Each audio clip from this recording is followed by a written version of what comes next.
অনেক কষ্টে আছি, অনেক সমস্যা আছি বাবা। কুণ্ডলি পাকে ঘুমাইতেও পারি না। মারে, তোর জন্য আমার বড় কষ্ট হয় রে মা। স্কুলের বেতন নাই, টাকাটাও জোগাড় হয় না, তাই আমি তোর চিঠিরও উত্তর দিতে পারতেছি না। বাবা, তুমি আমার দেখতে আসবা না? উপায় নাই রে মা, অনেক টাকা লাগে। বাবা, আমার সন্তান হবে। আমি একজন অক্ষম বাবা রে মা।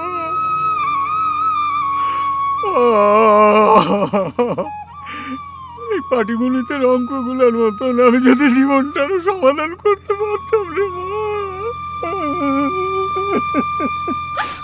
আমার অনেক কষ্ট হয় বাবা।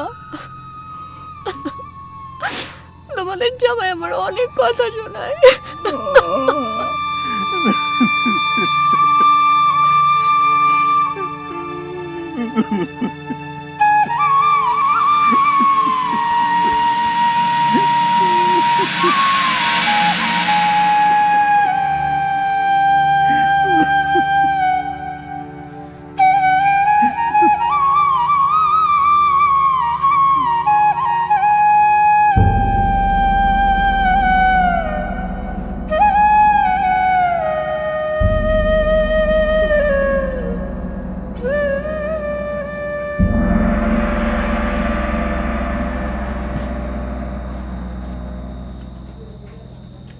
বসো, সবাই বসো।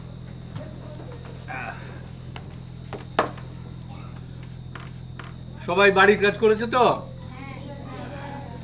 আচ্ছা, তোমাদের বাড়ির কাজের খাতা এক এক করে এখানে জমা দাও।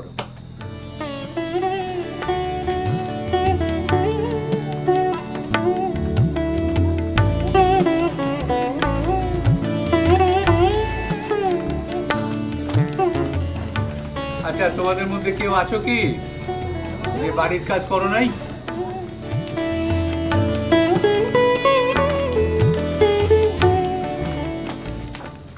আমি করি নাই স্যার। ফজল, তোর সমস্যাটা কি? আজকেও বাড়ির কাজ করো নাই?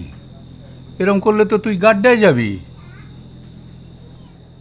তুই রোজ রাত্রে আমার বাড়ি আসবি, বুঝলি? তোকে অঙ্ক শেখানো দরকার, পারবি তো? জি স্যার, পারবো। তোদের বাবা মারা কত কষ্ট করে তোদের লেখাপড়া শেখাইতেছে, সেটা বোঝো তো? প্রণব বাবু, একটু এদিকে আসবেন।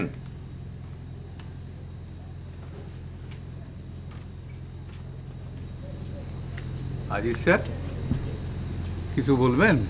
আর বলবেন না, এইমাত্র খবর আসছে আমার বড় কুটুম, মানে আমার শ্যালক আমার বাড়িতে বেড়াতে আসছে। আমার একটু যেতে হবে।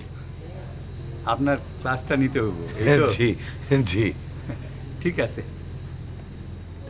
আপনার অনেক মেহেরবানি। আমি দরিদ্র মানুষ, মেহরবানি ছাড়া আর কি করবেন? জি, আদাব। আয় আয় আয়, সব চুপ। ফজল, তুই এখনো দাঁড়ায় আছো? বস বস বস বস। তোমরা সবাই শান্ত হয়ে বসে ওই 13 চ্যাপ্টারের 17 নম্বর অঙ্কটা করো। আমি খাতাগুলো দেখি।